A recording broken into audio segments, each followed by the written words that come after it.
여러분 안녕하십니까? 북두칠성입니다. 부동산 투자는 자산 증식을 위한 가장 대중적인 방법입니다. 부동산 투자의 가장 효과적인 방법은 개발 호재가 있는 지역에서 가치 대비 저렴한 물건에 투자하는 것입니다. 처음부터 강남 3구와 마용성 같이 비싼 지역에 투자하기 어려운 소액 투자자 입장에서는 신속통합기획 선정 지역을 적극 검토하는 것이 좋은 대안입니다. 오늘은 서울시 1차 신통기 재개발 지역들에서 투자 가치가 좋은 지역이 어디인지를 한번 살펴보겠습니다. 신속통합기획 1차 선정지역은 총 21곳이고 2차 선정지역은 25곳입니다. 1차 선정지역들 21곳에 대한 이미지인데요. 2차 신통기 선정지역 25곳은 다음 기회로 보고요. 1차 선정된 21곳만 보더라도 너무 많아서 어느 지역이 좋은지 분별하기가 쉽지가 않습니다. 보시면은 맨 위에 창신 숭인서부터 청파 2구역, 홍은동 8-400, 공덕동 A구역, 마장동 382에서부터 쭉쭉쭉쭉 해서 맨 마지막 신림 7구역, 또 마천 5구역, 그리고 마지막 21번째가 천호 A1-2구역, 이렇게 21곳이나 있습니다.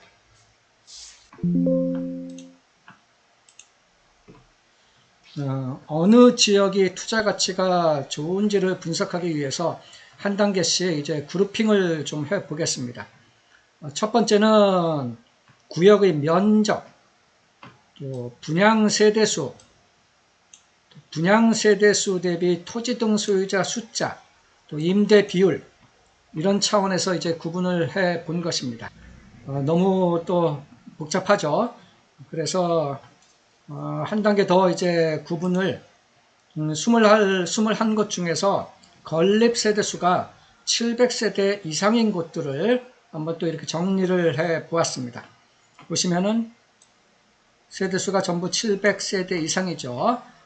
노원구 상계 5동서부터 강서구 방화 2구역까지 그래도 17군데나 되기 때문에 분별하기가 쉽지가 않습니다.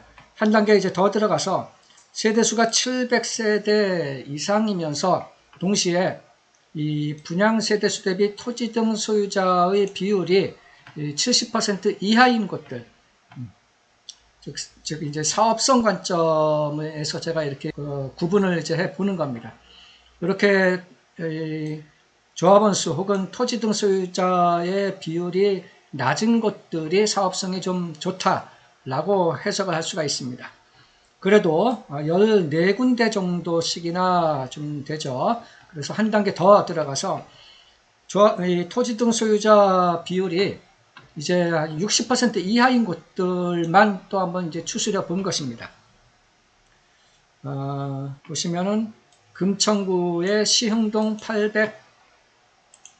810번지 일대, 천호 A1-2구역, 하월곡동 70-1, 가리봉동 87번지 일대, 청량리 19, 홍은동 8-400번지 일대, 당산동 6가 104번지 일대, 방화 2구역, 이 정도가 세대수가 700세대 이상, 즉 규모의 경제 효과를 어느 정도 보여줄 수 있는 그런 구역이면서 동시에 이 조합원들이라고 할까요? 토지 등 소유자의 비율이 이렇게 낮은 곳들을 이렇게 한번 추스린 겁니다.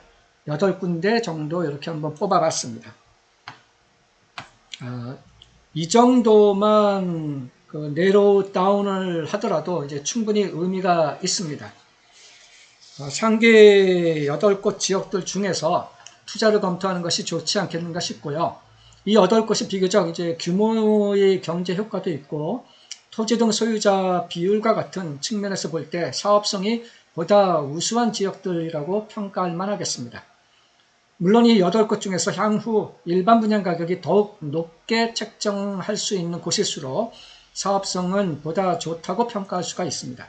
사업성이 좋다는 말은 일반 분양 세대수가 많을수록 그리고 일반 분양 가격을 높게 책정할 수 있는 지역일수록 좋습니다.